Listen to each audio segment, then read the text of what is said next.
कैरीची चटणी साठी लागणारे साहित्य। एक मोठी कच्ची कैरी मी तुकडे करून घेतलेले आहे।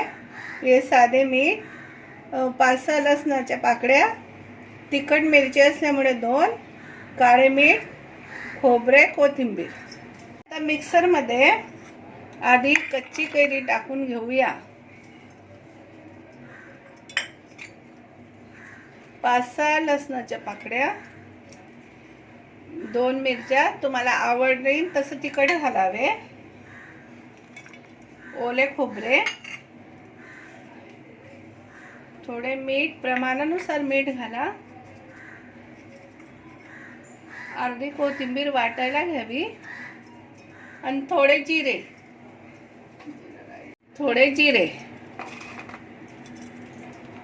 आता आपण वाटून घेऊया। बघा, आता आपली चटणी अशी थोडी जाडसरच वाटून घ्यायची आहे। आपली चटणी आता तयार झालेली आहे। तर आपण बाउल मध्ये काढूया। प्रमाणे आपली कच्ची कैरीची चटणी तयार झालेली आहे।